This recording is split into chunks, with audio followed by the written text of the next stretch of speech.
jot na ba toftal juróom-ñeenti simili mbokk yi ñu ngi leen di nuyu di jéggalu ci yaxadoor jafe-jafe as tuut lañ ci amoon xibaaru diggu bëccëg gi ak moom ki ci gën a fës Sénégal tey jii ci ASER ji am na juróom-ñetti cas yu bees yu mbas mi juróomi nag cas communautaire la maanaam dañ leen ko wàll te xamuñu fu ñu leen ko wàllee ñeneen ña ca des ay cas contact lañ ñoom cas communautaire yooyu feeñ na fu ci mel ni Yëmbal Soprim Touba Médina ak Kër Massar fukk ak ñett ci aji tawat ji wér nañu ba dellu ci seen njaboot di ngeen dégg ci biir xibaar yi docteur Marie Khemesse Ngom Ndiaye buñ ca noppee toftal ca Pape ñi mu defal ñu tey seetlu bi foofee ci ministère de la santé mu mel ne ab application muy jumtukaay yu xarala yu ñu def rek ngir lu jëm ci wàllum paj mi gën a ñoŋ e-médic liggéey nañ ci ñeenti weer juddu na moom nag dina mën a fexe sax ba feeñal ay jàngoro yu bëri lu ci mel ni mbas mi loolu nag ñi nga xam ne def nañ ko mais li ñu bëgg bokk na ci ki nga xam ne moom moo ko xalaat muy Tahirou Faye ne fexe rek ba jàppale way fajkat yi rawatina lu jëm ci wàllum urgence nguur gi ak itam lu jëm ci dund gi mu fas yéene jàppale askan wi coow juddu na li ko daree Parcelles Assainies dem ca diwaanub Ndoukoumane jaar fa nga xamante ne si moom mooy Ourossogui kenn ku ne ci ñoom wala bokk ñenn ñi nga yëkkati ay kàddu di jàpp rek ne séddale bi dañoo gis ne seen xel dafa ñaaw ne tëraayu ndey ji seex moo ci fas yéene wuti am rawatina ñu dénk liggéey ba lu jëm nag ci mbuusu plastique yi dañu ne loi bi rek dina dugg ñaar fukki fan ci weeru avril atum 2020 loi boobu nag bu leen fàttalikoo fanweeri fan ci weeru décembre atum 2019 la ko député daal di yëkkati woon fële ca pencum ndaw réew ma bu nu sukkandikoo nag ci Abdou Karim Sall nee na nag ñi nga xam ne ñoom ñooy defar ndox yi di jëfandikoo mbuus yi mën nañoo wéyal seen liggéey ba mbas mi jeex su ko weesoo rek ñu jël dogal dakkal lu ni mel mbokk yi li mooy ponk yi fi gën a fës ngeen taxir lu ma ñëw léegi ñu faram fàcce.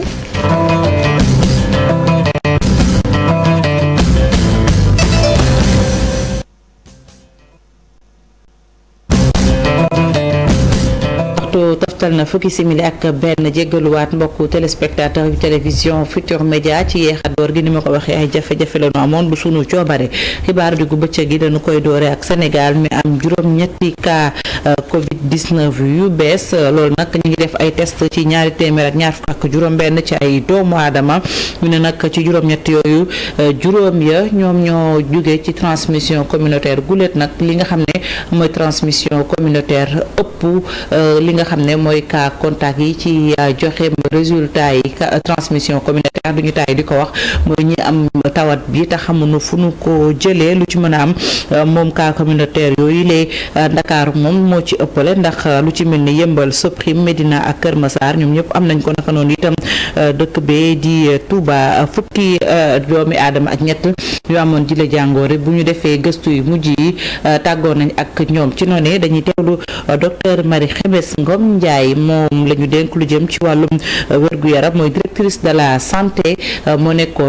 yoroon kàddu bés gi ca ministère de la santé. juróom-ñett gis nañ am nañ doomu jàngoro bi ci yooyu ñett ñoo ci li nga xamante ne mooy cas contact mooy cas yi nga xamante ne ñu koy topp ci suñu bërëbu liggéeyukaay yi ci juróom yooyu juróom yi nga xamante ne ñoom ñoo jóge ci transmission communautaire maanaam mooy li nga xamante ne kenn xamul ku leen ko wàll fan lañ ko jëlee ñu ngi jógee ci diwaan yi Yëmbal Cité Soprim Touba Médina ak Kër Massar ci ñi nga xamante ne ñoo yor doomu jàngoro ji te nga xamante ne ñu ngi leen entré ci suñu bërëbu fajukaay yi fukk ak ñett bañ leen saytoo amatuñu doomu jàngoro bi wër nañu ñi nga xamante ne ñoo fa des seen wér-gu-yaram mi ngi am tan li ñu leen ko waxee démb ci àjjuma ji fukki fan ak juróom-ñaar ci weeru avril Sénégal suñu dëkk amaat na benn cas bu nga xamante ne dafa génn àddina fees ci Ziguinchor ñu ngi ñaan yàlla xare ko àjjana te ñu ngi jaale waa këram yépp ak mbooleem doomu Sénégal fii bi nga xamante ne mbas mi ñuy wax Covid 19 dugg na Sénégal boobu ba léegi ñu ngi toll ci ñetti téeméer ak juróom fukk yoo xamante ne dañoo am doomu jàngoro ji ci yooyu téeméer ak fukk ak benn ñoom wër nañu, ñett génn nañ ci àdduna, benn delloo nañ ko dëkk ba mu jóge woon. ci li fi des yi nga xamante ni ñu ngi leen di faj toll nañ ci téeméer ak fanweer ak juróom. ministère de la santé action sociale bu Sénégal mu ngi ñaaxaat population sénégalaise yi ñu def lépp ba gën a di topp li nga xamante ne moom mooy tax du ñu am maladie feebar bi jàngoro ji te tamit duñ ko mën a wàll kenn. mu doonoon docteur Marie Khemesse Ngom Ndiaye mooy directrice de la santé mu yoroon kàddu bés bi ci ministère de la santé boobu ministère la ñu des fekk fa suñu naataango Pape Fara Ñing. Pape Fara ñu ngi lay ziar bu baax. gis nga nag ni ko docteur Marie Khemesse Ngom Ndiaye waxee moom mi porte parole du jour juróom-ñett ci ay cas la ci ëpp di cas communautaire mën nañu sax peut-être cas communautaire yi ëpp cas contact yi ci joxeem résultat ndax buñ demee ba naan juróom ci cas ay cas communautaire bi wax fi mu feeñ mu mel ni daanaka mbir mi ngi gën a wéy di ëpp loxo. dëgg la Fati tey lu ñu nemmeeku moo nekk dañoo changé li nga xam ne moom moo nekk wàllu communication tey bu ñu demee bay wax fi nga xam ne fa la cas communautaire yi feeñ rek moo nekk ne mbir mi doy na waar ndax tudd nañu Yëmbal gis nga Cité Soprim Touba Kër Massar Médina nekk na dëkkuwaay yoo xam ne nag suñ ko gisee ay quartiers yu populaire la quartier yoo xam ne bëri na ay nit macha allah loolu nag bu fa cas communautaire amee nit ñi dinañ xaw am njàqare ndax doo xam wàllante bi nu muy toll dëkkin ba na mu mel ñëppay saafonte ñëppay ànd loolu nekk loolu doy waar leneen li yaa koy wax léegi dañ dem xool buñ dem wàññi na naan benn cas communautaire am wala ñaar cas contact yi ñoo dem ëpp tey nag contraire bi la ñu am maanaam cas communautaire yi ñoo ëpp lii di cas contact yi kon nag loolu war naa tax nit ñi xaw a daal di am njaaxle ci li nga xam ne moo nekk feebar bi yaakaar naa ne matuwaay yi war nañ ko gën a jël démb ministre bi mu ngi ko dem wax sax waaye coow li amoon ci wàllu ceeb beeg séddale bi moom moo ko xaw a nëbb waxoon na port obligatoire maanaam ñëpp di sol masque ci lieu public yi fi ñuy daje di marché transport yeeg li nu mel daal liñ ci war a yokk rek moo nekk ñëpp di sol masque fépp foo xam ne nemmee ko nañ fa cas communautaire ndax ki koy wàlle kenn xamu ko juróom yi nga xam ne tey lim nañ leen ñooñu ñaata nit la ñu amal contact fi ñu ko jëlee kenn xamu ko ndax kooku mu ngay wër di wàlle wala ba léegi nekk na loo xam ne lu doy waar la ni ki démb tamit ñu amaat ñetteelu koo xam ne ñàkk na bakkan ci feebar bi loolu dafay gën a tiital askan wi ci noonu benn évacué jamono ji ñaari fan ci weeru juin ba ci weeru mars ba léegi ñetti téeméer ak juróom fukk la ñu am ci wàllu coronavirus fi ñu toll nii ñaari téeméer ak fukk ak benn ñoom ñoo wér téeméer ak fanweer ak juróom ñoom ñoo nekk ñu leen di faj faati waaye xam naa di nga ci ñëw léegi ministre bi yor wàllu alam gi moom ñëw na ci ay mesures yu am solo xam naa dinañ ci ànd ak ñi nga xam ne ñoom ñoo yor wàllu sachet yooyu kon jamono ji fukk ak juróom wala lu ko ëpp ci ay commune cas communautaire yi dugg nañ fa te ay quartier yu mag la kon nag jiitu réew mi dégg nga ko démb mu dem wax ne mbir yi su wëyee soo moytuwul dinañ jëm ci li nga xam ne mooy couvre-feu 18h ba 7h du matin su dee loolu sotti ñu dem ci confinement kon kenn ñaan ko yàlla di gën a ñaax rek sunu mbokk yi jël matuwaay yi ñëpp takk ay masque di raxas sunuy loxo bu ko defee mbas mi ñu gën cee génn nu mu gën a gaaw Fatou Dieng. jërëjëf Pape Fara Ñing sant ko gërëm ko bàyyi ko mu dem wéyal liggéey ba di fàttali ne Pape Fara Ñing tey moo nu toogal foofee ci ministère de la santé ñu koy jaajëfal itam sunu équipe technique bi nga xam ne ba mbas mi duggee ci réew mi ba tey ñaari fan ci weeru mars dara rëccu leen ci lu xew ci xabaar ñu fàttali rek kon ne jamono ji ñuy àddoo Sénégal am na ñetti doomu aadama yu ñàkk seen bakkan ci mbas mi ki ci mujjee di ñetteel bi démb la woon ca Ziguinchor télévision Futurs Médias ci sama kàddu di masawu ak njabootam ñu wéyal xibaar yi ba tey aju ci mbas mi ak juróom-ñaar ci ay patients yi amee fi nga xam ne mooy le Covid-19 ñoom ña nga doon faju ci hôpital régional bu Kolda kenn ci ñoom nag wér na jamono ji ñuy àddoo juróom-benn ñoo fa des ñu ne nag ñi nga xam ne itam dañ leen a beroon ndax njox dafa ñaawoon ci seen wér-gu-yaram foofee ca diwaanu Vélingara bàyyi nañ leen ñu dellu doxi seeni soxla ndax résultat yi la mu fësal mooy dara jotu leen rawatina Covid 19 dañuy dem ca diwaanu Fuladu fekki fa Abdoulaye Diallo. kenn ci juróom-ñaar waaye wopp coronavirus yi nekk ca hôpital régional bu Kolda weer na ci kaddu docteur Yaya Balde mooy éliman docteur yi fii ci diwaanu Kolda. ci wàllu wér-gu-yaram ñi nga xam ne ñoom ñoo amoon feebaru coronavirus bi te ñu hospitalisé leen fii ci hôpital régional bu Kolda moo xam ne mooy suñu site de prise en charge fii ci région de Kolda. juróom-ñaar la ñu ci juróom-ñaar yooyu am na ci kenn koo xam ne wér na defal nañ ko ñaari contrôle yu négatif wér na depuis ci alarba bi ñu génn. aji wopp bii wér tey fekk baax ca Ndakaaru fu mu ne nii moo ngi ca benn hôtel bu Kolda fi ñuy wéyal toppatoo bi war ci moom. commission psychosociale mu ngi koy toppatoo gouverneur dafa réquisitionné hôtel boo xam ne foofu lañ leen def képp ku wér foofu ngay dem commission psychosociale daal di la saytu def liggéey bi ci war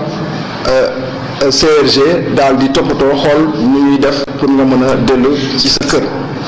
donc liggéey boobu ñu ngi koy def pour mën ko delloo ci këram.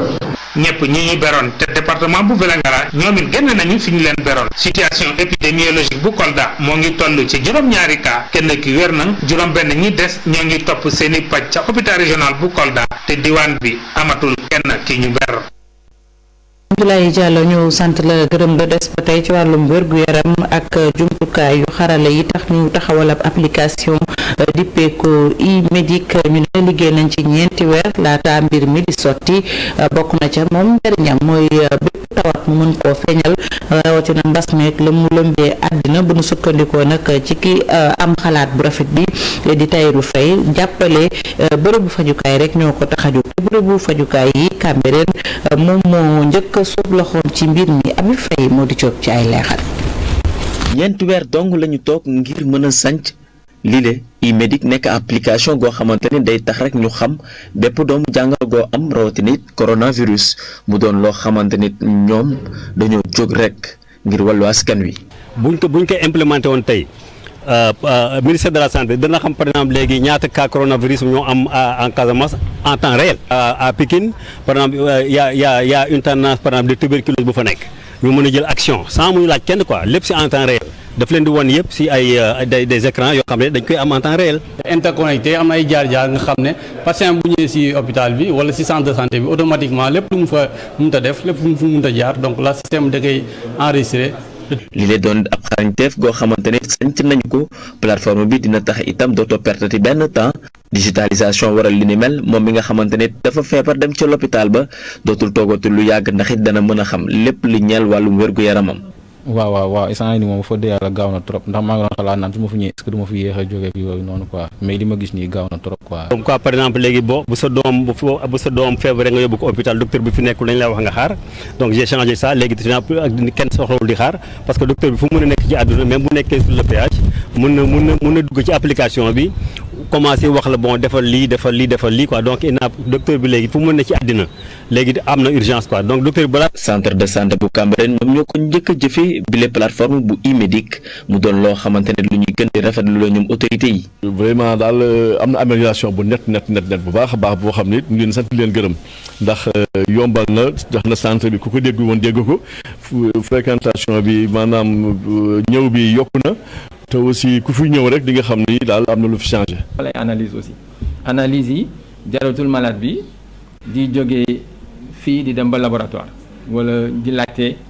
analyse yi ñu ko bindal donc mën na dem directement ci laboratoire bi waa laboratoire balaa malade bi di ñëw dinañ xam analyse yi ñu ko bindal. bi am rek ci district bi ñi centre de santé bi rek district même dans les hôpitaux ou dans tous les services au niveau des hôpitaux je pense que mën nañu initier.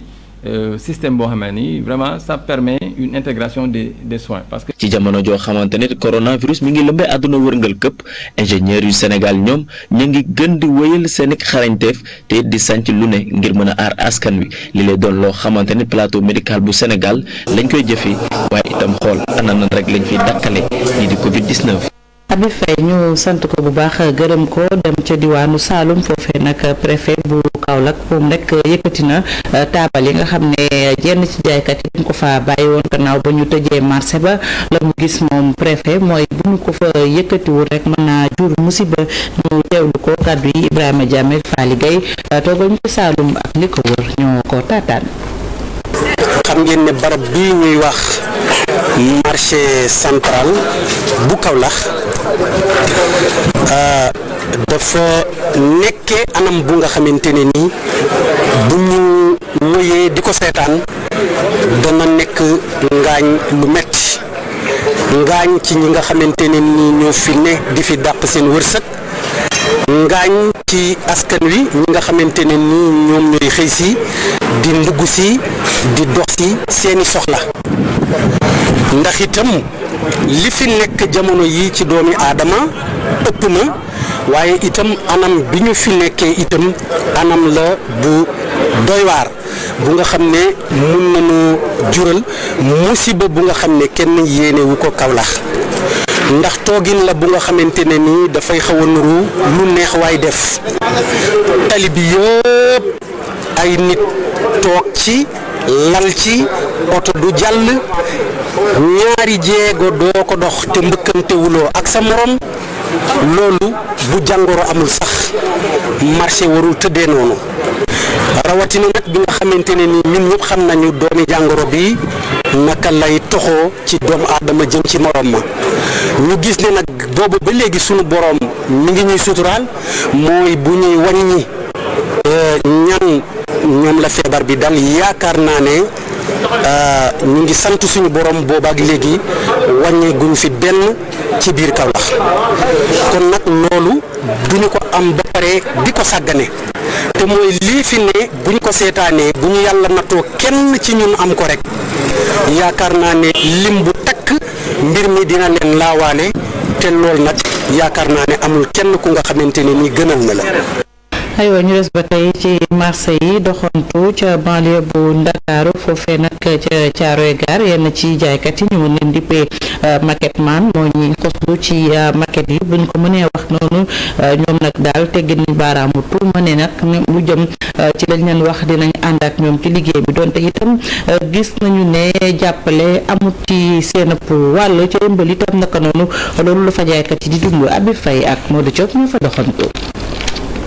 gannaaw ba nga xamante ni jëlee nañ leen seen barabu liggéeyukaay yi ñoom ñiy des fii tey dañu ñëwaat rek taxaw li ni mel lañ nemmeeku ca marché Caaroy Gaar ñoom ñi nga xamante nit ñoom ñooy jaay fii ñoom nee nañ benn yoon duñu saltel lii di liggéeyu takk der yi waaye la ñu bëgg rek moo di ànd ak bokk moomeel gi liggéey li ni mel te it wet tuuma yi ay xale yu ndaw teg suñu kaw taxaw daan ne marché bi ay toxkatu yàmba ay naankatu sàngara ñoo fi nekk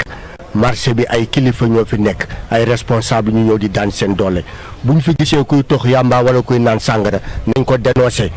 léegi ñun ba ñu ñëwee ñu ne ñu feebar bi dañuy tëj marché bi boolewuñ ci wax yaa ngi dégg ñu nangu ñu tëj marché bi yaa ngi dégg ñu toog jàpp suñu njàmbur. ñoom bàyyiwuñu dara mu sedd garage mécanique yi atelier soudeur métallique yi vulgarisateur mbaaru añ yi ak yeneen lépp la ñu tëj. jamono dañu toll nii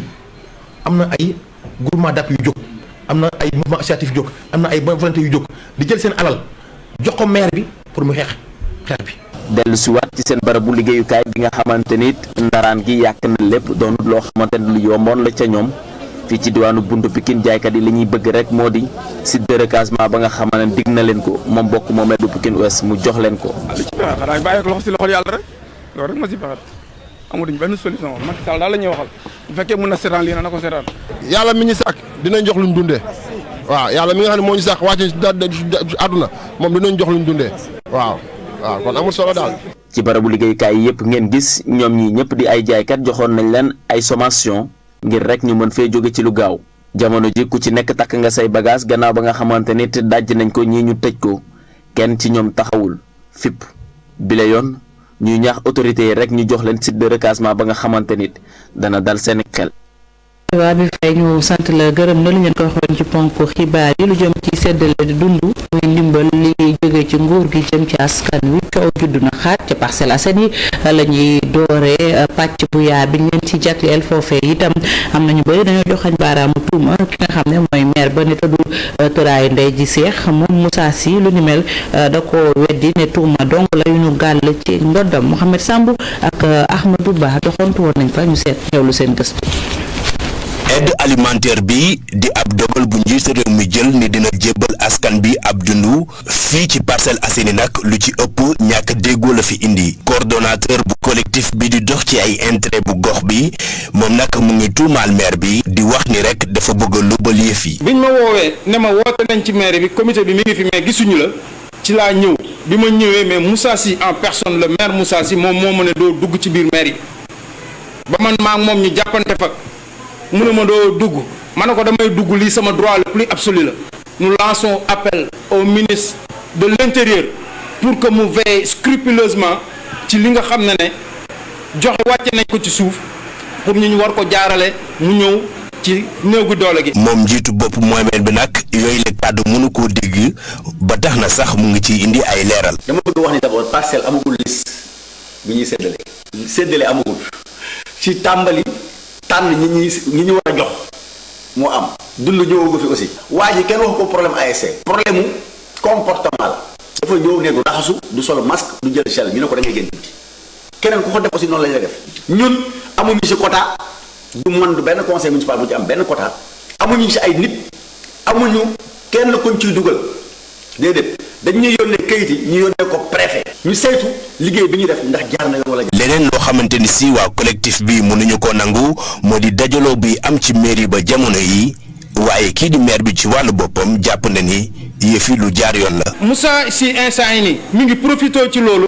di wax tous les comités de ciblage yi ñu installé au niveau des unités ne leen nañu wax askan wi les populations pour ñu ñëw def légaliser seen carte d'identité instant yi nii tey boo demee ci maire bi mi ngi am reçu bu extraordinaire. mais c'est normal parce que ministère moo ne képp ku ñuy jël da ngay joxe photocopie carte d'identité. timbre 300 la ñu moom la conseil municipal bi libéré loolu du sama décision conseil municipal la. ceeb bi dañ ko indi pour ñu jox ko noonu fu ñu bëggul ñu dajaloo dañu arrêté ceeb bi dañu arrêté distribution ceeb loolu décidé wu ko état bi ko décidé. ngir yëf yi mën a tegee ci suuf loolu moo tax sous préfet bi ci wàllu boppam génnee ab bataaxal ngir leeral askan bi moom nag bu ñu sukkandikoo ci boobule communiqué mu ngi xam ne ni amul kenn ku war a jot ci boobule dund te fekk ne jamono ji boolewuñ la ci yëf yi. médecin bu coow li ne kur ca parcelle yi itam fayul benn yoon ca wurusu gi foofee ñenn ca askan wa it dañoo joxoñ baaraamu tuuma maire ba ne rek tànn ga muy tànn dafa am yaama neex bu ko laal ca ginnaaw moom it maire ba na Moussa Sy def la def dafa weddi kàddu ne tuuma la ko jàppe ca Matam Ali Bandel ñang lañu fay fekki. ceeb dimbal gi jóge ci nguur gi di ab ceeb bi ñeel askan wi ci jamonoy coronavirus gi kat indi na pëccoxoo ci dëkkub Rosso gi ñenn ci conseillers municipaux yi feggoog conseil communal de la jeunesse ñu ngi tuumaal maire bi par parloo. loolu mooy wane ne ci quartier yi dafa waroon am ay comité ci commune bi dafa waroon am comité mais loolu yëpp gis nañ ne amul dañuy yéegal autorités yi que lii ne fu mu tegu du yoon comme que fu mu tegu du yoon dañuy ñaan autorités yi. TDR yi ñu envoyé wala yoon yi ñu envoyé pour ñu jaar fa ñu mun ko respecter. xam nga dafa war a am comité de quartier am comité communal comité de quartier yi dafa war a am ay représentants jeunes am ay jigéen am ay OCB am ay ASC am yeneen structure yoo xam ne des personnes ressources loolu amul te gis nañ ne mairie Ourossogui dafa recenser ay nitam yoo xam ne daanaka sax yellawuñ ko. di ay tuuma yu teguwul fenn ci xalaatu maître Moussa Bocar Thiam mi maire Ourossogui bi jàpp ni jógewul fenn fudul ci ay politiciens yi nga xamante ni amatuñu sax mbooloo. waaw xam nga nit bu politique jotee da ngay def politique bu politique temps fi ñu nekk nii nekkuñu temps politique temps Sénégal li xew Sénégal dafa sérieux Covid 19 bi du ay caaxaan man en tant que maire sama responsabilité dañu ko jël ba mu mat sëkk xam naa ne population bi ñoo ma fal. te jël nañ ma fal pour que situation yi mel ni bu amee man maire ma taxaw temm jàppale sama population ci loolu laa nekkuma ci politiciens yi nga xamante ne amuñu tekkuñu dara amuñu palte amuñu place amuñu soxla amuñu gis-gis du nekk ci topp rajo yi ak télévision yi te fu mu nekk ni taluñu loolu ñun waa Ourossogui en tout cas taluñu wax taluñu coow lu ñu tal mooy lan mooy liggéeyal suñu askan lu ñu tal mooy protéger suñu population. ñu samp kon kuréel maanaam comité bi nga xam ni moo sàlloo te di leen ceeb boobule ñi bokk ci collectif ñi du mooyu maire bi ci anam bi muy doxee kat ñoom saisir nañu autorité administrative yu Matam ab bataaxal. li bandal ñang coow li itam jeexagul des na ndax foofee ca ndukkumaan yi itam ñi nga xam ne ñooy retraité yi ñoom it dañoo jàpp rek ne bu nu moytuwulee mbuxum dina ci am dañoo gis ne am na ñoo xam ne bourse familiale boobu dañ leen caa dugal te itam yàlla wun ko benn yoon loolu sax tax na muy ne njàqare ci dund ba ñu fas yéene séddale Oumar Ndiaye ak Boubacar Fall bopp la ñuy fekk ca ndukkumaan. gannaaw bi ñu rafetloo dogal gi nguur gi jël gunge askan wi ci dund ñoom à la retraité yi nekk ci diwaanu Kaffrine jàpp ne wuruj mën naa am ci séddale bi. ñaxtu yi nag li si gën a bëri te ma dégg ko mooy li jëm ci ni ñu defee bourse familiale dem nañ sax ba yenn autorité administrative yi dem nañ ba bañ a valider li nga xam ne lii ñun moom lañ tànnoon ñun ñu leen tànnoon pour jox leen bourse familiale loolu moom lu ma leer la te fekke naa ba tax na lii ñu jëm li si gën lépp loo xam ne daf ko nar a lëndëmal wala mu takkal ko wala mu saltel ko ba nit ñi gëmu dootuñ ko gëm wala muy andi coow ak weerante di yàq li nga xam ne lii ànd bi ñu ànd jubóo bi ñu jubóo jàppalante bi ñu jàppalante mu jëm si xeex feebar bi lépp loo xam ne daf ko nar a yàq war nañ ko borom mooy moytu. terewut nag ñoom à la retraité yi ñi ngi sàkku ci askan wi ñu topp ndiglay kër docteur gannaaw bi ñu amee ak tiitaange ci tolluwaayu feebar bi. bu fekkee ne dañuy am lu ñu aaye te dañuy aaye di lowe kenn ku nekk war nga ca bàyyi xel am ci yar am ci teggin ba loolu nga daw ko. comme ni ko ñëpp defee ñoom à la retraite ñëpp ci seen jiba lu toll ak téeméeri dërëm kenn ku ne jébbal ko nguur gi ngir ñu mën a dugal seen loxo ci xeex bi. kooku danoon Oumar Ndiaye ca Ndoukoumane ñu sant ko gërëm ko des ba tey ci mbir moomee Médina moom ne ñu dañoo taxawal kuréel boo xam ne rek day saytu ñi nga xam ne ñoom ñoo yellool ndimbal li Bamba Fall mooy maire Médina kàddu yi Amadou Bala ko dégg. dafa daje woon tey ak ñi nga xam ne ñoom la ñu fal ci quartier bu nekk ñu diriger comité de ciblage bi installé nañu comité communal bi ba noppi nga xam ni man maire bi maa ci bokk ki ci bokkaat mooy président wu délégué de quartier yi président wu imam yi président wu bilal yi curé bi représentant jeunes yi représentant famille ak président commission sociale bi ak santé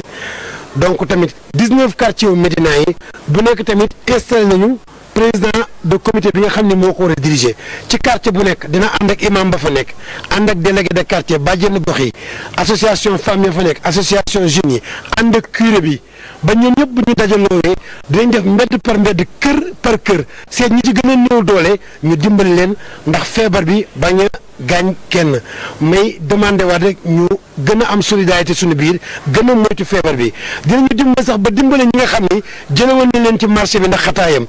képp koo xamee nag jamono ji sa loxo jotul sa gannaaw ci li ñu mën dinañu fexe Médina ñëpp gis ci seen bopp moo tax may ñaan ñëpp rek bu ñu déglu benn wax li ñu amal solo mooy na fi feebar yu jógee. bu ñu jógee Médina ak Bamba Fall ñu dem ci diwaanu Thiès kaay Njéngoom dëkk la boo xam ne mu ngi ca commune bu Ndiayène Sirax département bu Thiès foofee nag kilifa diine kilifa aada ak itam ñi ñu dénk gox ba ñoom yëpp def nañu wenn say àndandoo xeex mbas mi di fexe rek bay tere li nga xam ne itam mooy dajaloo gi waaye itam jël nañu la ñu am ci ndimbal séddale ko askan wa Cheikh Anta Diop Seydati commune Ndiayène Sirax kilifa yi ànd ak sous-préfet bu Thiénaba dikkoon di wër dëkk-dëkkaan yi rawatina fii ci Njéngoom nekk ci commune am Ndiayène Sirax fii de préfet bi nee na jël nañ seen bépp matukaay ngir waxtaan ak nit ñi yee leen ci jàngoro ji di coronavirus. dee leen raxas seen loxo fu ngeen toll ndox ak saabu jafewul boo toogee waxtu wu ne demal nga jël ndox ak saabu nga raxas sa loxo boo ko amulee boo amee gel hydroalcoolique jëlal nga raxas sa loxo. booy génn jëlal masque nga takk bu fekkee ni yaa ngi wax ak nit fexeel ba ni ma meer jege nii bu ma ko jegee na am au moins distance 1 mètre éviter les contacts ngeen bàyyi saafonte bi li ñu wax mooy tere nañu mbooloo yi di dajaloo képp koo xam ne fekk nañ la ngay dajaloo loo gis yaa ko teg sa bopp. Njéngoom di ab dëkk bu nekk ci commune am Ndiayène Sirax fii de amagul kenn ku am doomu jàngoro ji ba tax na infirmier chef de poste bi di Souleymane Ndour gis ne jël nañu seeni matukaay. toujours dañuy daje di waxtaan pour def li ñuy wax recherche active seet ñi nga xam ne dañoo am soj di saxat seen yaram tàng su ko defee ñu mën leen a dépister foofu la ñu toll. waaye nag dëkk bii de daanaka ñu bëri dañ doon dem Ndakaaru di liggéeyi kenn mënatul génn ndax jàngoro ji loolee tax kii di Gora Ngom mi nga xamante ne moom mooy PDG groupe Xelcom Bâche fekk baax fii ci gox bi jël ay dund ak lu jëm ci ay saabu ay masque jébbal ko askan wi ngir jàppale leen. ca béy ca soyowu tàng luñ mën a am du ñu amoon ay milliards dëkk bii ñu nekk moo ñu gën a dëkk yëpp ñu xalaat ne fii nañ juddoo fii nañ yaroo ñu ne nañ ko fi indi ceeb bi 40 tonnes ceeb la. lu toll ci fukki millions ak juróom-benn la ñu xayma ci ay dund yu ñu indi fii ci dëkk bi di Njéngoom. Chante Diop ñu sant la gërëm la jeexale ak ñu ko waxee woon ci ponk ya mooy loi bi aju rek ci mbuusu plastique yi ñu fas yéene ko fay tere ñaar fukki fan ci weeru avril atum 2020 la lépp di gën a dëggu loi bi nag ne ñu ñoo ngi ko wote woon fanweeri fan ci weeru décembre atum 2019 ca pencum ndawi réew ma promulgué itam juróom-ñetti fan ci weeru janvier atum 2020 waaye nag ñi nga xam ne ñoom ñooy defar yooyu sachet nag rawatina ñuy defar mbuusi ndox yi mu ne nag seen liggéey mën nañ ko wéyal ba li nga xam ne moom mooy mbas mi jeex loolu jëwriñ bi ñu dénk wàllum alom gi moo ko xamle Abdou Karim Sall la ñuy teewlu.